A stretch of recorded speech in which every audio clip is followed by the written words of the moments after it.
자, 안녕하세요. 네. 책은 90쪽입니다. 90쪽. 자, 바이어스 좀 하겠습니다. 이거는 기출이 그렇게 자주는 아닌데, 나오면 우리 쪽에서는 100%니까 어떻게 할 수가 없어요. 그래서 대부분 연구사 문제에서는 좀 많이 나오는데, 우리 쪽에서는 한때 2011년에 한번 나왔다가, 그 다음에 좀 이렇게 뭐 7급 이런 데서 나오는데, 조금 없긴 하더라고요. 근데 하여튼 나오긴 나올 겁니다. 전혀 안 나오거나 이러진 않을 겁니다. 일단 바이어스라는 게 뭐냐 이거죠. 바이어스는 측정값이 있고 참값이 있어요. 그러니까 우리가 아무리 측정을 잘한다 하더라도 거기서 약간 오류가 생긴다는 거죠. 그래서 원래의 값, 참값이 있고 내가 측정한 값이 있어. 요 둘 간의 차이를 우리 바이어스라고 얘기하는 거고요. 그래서 항상 통계 처리를 할 때는 이 바이어스를 꼭 염두에 둡니다. 그래서 바이어스를 일부러 없애려고 뭐 액션도 취하기도 합니다. 근데 그 바이어스에 대해서 얘기를 하는데 바이어스는 크게 두 가지가 있어요. 자, 하나가 표본 오차. 그 다음에 또 하나가 비표본 오차. 바이어스는 오차라고도 표현합니다. 자, 그리고 표본 오차는 선택 바이어스. 이렇게 표현해요. 선택 바이어스. 자, 그 다음에 비표본 오차는 정보 바이어스. 이렇게도 표현하고 있습니다.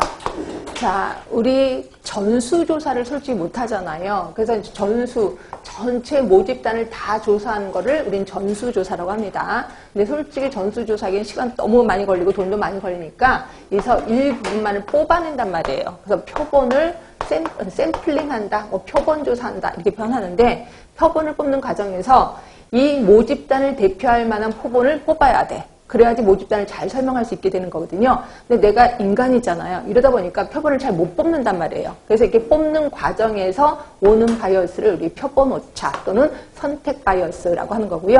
자, 이렇게 해서 표본을 뽑았어. 이 사람들한테 설문지를 돌릴 거 아니에요. 설문지를 돌릴 때 솔직히 여러분은 가슴에 손을 얹고 한번 양심 고백해 보세요. 내가 설문지를 성심성의껏 답한 적이 있다 없다? 거의 없다. 장난삼아 뭐 지그재그로 답하기도 하고 뭐 난리를 치잖아요. 어떤 때는 뭐 대답도 안 하기도 하고 이렇게 하는 과정에서 그 대상자들한테 정보를 얻어내는 과정에서 이 오차가 또 생깁니다. 이걸 우리는 정보 바이어스 또는 비표본 오차라고 표현하는 거죠.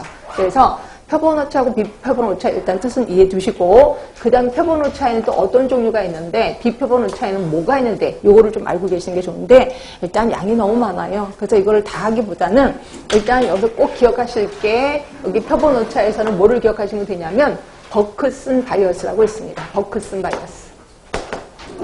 이거는 단어가 희한해서 그런지 좀 암기를 잘 하시더라고요. 버크슨 바이어스가 있고 그 다음 비표본 오차에서 좀 머릿속에 기억하셔야 될 게 호손 바이어스. 호손 바이어스. 요 두 개는 좀 알아두세요.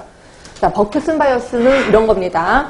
내가 환자 대조군 연구를 하려고 해. 그럼 이제 환자를 찾아가서 이제 설문지 돌릴 건데 이 양 나 되게 열심히 하고 싶어. 그럼 이 양 하는 김에 우리나라에서 가장 큰 종합병원에 가서 환자 조사를 해야 되겠다라는 생각을 한 거예요. 그래서 이제 상급 종합병원, 예를 들어서 삼성병원을 찾아가는 거죠. 그래서 거기서 양해를 구해서 거기서 오케이 한대. 그러면 나는 삼성병원에 오는 환자들만 계속해서 이제 설문지를 보낼 수가 있다는 거죠.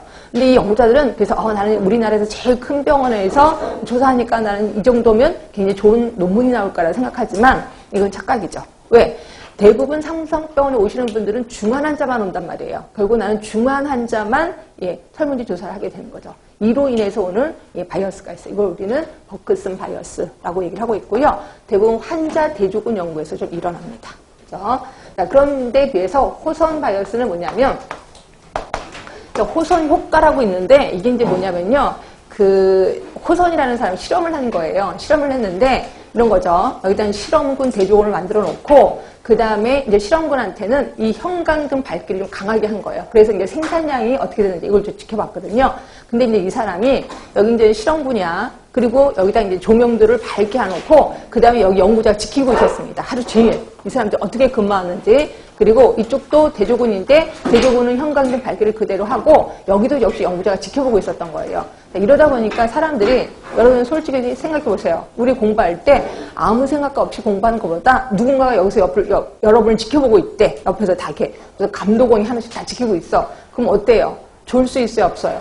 없어요. 누가 나를 지켜보고 있네? 이러면서 쭉 신경을 쓰게 된다는 거죠. 자, 이런 식이에요. 누군가가 지켜보면 이게 원래 의도한 뜻 외에 생산량이 증가될 수밖에 없다는 거죠. 이게 이제 우리 호손 효과라고 하는데 이거를 조금 본다는 게 호손 바이어스예요. 또 호손 바이어스는 이겁니다. 특히 어디서 일어나냐면 우리 나중에 배우시긴 할 건데 배웠나? 자, 우리 그거 배웠었죠. 코호트 연구. 배웠죠? 네. 코호트 연구에서는 뭐라 그랬어요? 지금 건강한 사람 그러니까 노출된 사람 또는 비노출된 사람을 쭉 추적 조사한다 그랬잖아요. 그러면서 틈틈이 설문지 조사를 하거든요. 틈틈이. 그럼 설문지 조사하면 설문지 내용이 똑같단 말이에요. 그럼 한 달 전에 설문지 한번 훑어보고, 2달 전에 한번 또 보고 하다 보면 나름대로 학습 효과가 있단 말이에요. 그래서 정답을 때리게 되는 거예요. 내 원래 상태를 제시하는 게 아니라, 이런 게 좋은 건가 봐. 그래서 좋은 걸 때리게 된다는 거죠. 이걸 우리는 호손 바이어스라고 하는 거야. 그래서 이거는 정보 바이어스에 속하는 거 이해되실 거고, 이 두 개만 일단 가장 큰 거, 두 개만 좀 기억해 두시고, 나머지는 책을 보면서 이제 뜻을 이해하시면 될 것 같아요. 자, 책은 90쪽이고 선택편견 있습니다. 자, 선택편견은 거기 보시면 연구 대상을 선정할 때, 자, 각 개체가 동일한 확률로 연구 대상으로 산정되지 않고 어떤 특정 조건을 가진 사람들에게 뽑힐 기회가 편중되는 거. 이럴 때 우리는 선택 바이어스가 생기는 거죠. 자, 여기에 버크슨 바이어스입니다. 병원 환자를 대상으로, 즉 환자 대조군 연구에서 발생하는 바이어스다. 그래서 특정 병원에만 한정해서 뽑을 때 해당 병원의 특성에 따라 더 중한 대상자가 올 수도 있고 또는 반대로 덜 중한 사람이 내원할 수도 있다는 거죠. 이걸로 인해서 오는 바이어스를 우리 버크슨 바이어스라고 표현하는 거고요. 그럼 이걸 없애려면 어떻게 해야 돼요? 여러 등급의 병원을 선택하면 되겠구나. 이렇게 보시면 되겠지. 자, 그다음부터는 요 단어만 갖고, 왜냐면 대부분 문제 중에 이 보기 중에 단어는 나올 거 아니에요. 그래서 이 단어만 갖고 이게 무슨 뜻인지 유추를 좀 잘 하시면 될 것 같아요. 자, 그 다음에 이제 선택적 생존 바이어스라고 있습니다. 자, 이건 말 그대로 생존 바이어스야. 살아있는 사람을 대상으로 뭔가를 했다라고 보시면 돼. 그래서 대부분 치명적인 질병을 할 때, 그러니까 치명적인 질병을 조사를 할 거예요. 그럼 치명적이라는 거는 결국 그걸로 인해서 죽은 사람도 꽤나 있다는 거죠. 그래서 원래 죽은 사람하고 산 사람을 다 같이 조사를 해야 돼. 근데 이미 죽은 사람은 어떻게 할 수가 없잖아요. 그래서 살아있는 사람을 대상으로만 조사를 하게 된다는 거죠. 근데 솔직히 치명적인 질병이라 하더라도 그 사람은 살아남았다는 거는 그 사람에게는 치명적이 아닐 수도 있다는 거죠. 네. 그래서 그걸로 인한 바이어스가 생기는 거죠. 이걸 우리 선택적 생존 바이어스라고 표현하는 거고요.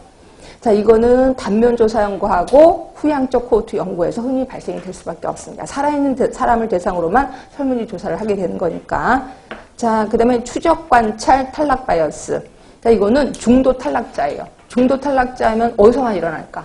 코호트 연구에서 일어나겠구나. 코호트 연구에서 중도 탈락하는 사람들. 이 사람들 보고 그냥 나은데 이 사람이 훨씬 더 많은 정보를 갖고 있을 수도 있다는 거죠. 이렇게 해서 오는 추적 관찰 탈락 바이어스. 자, 그 다음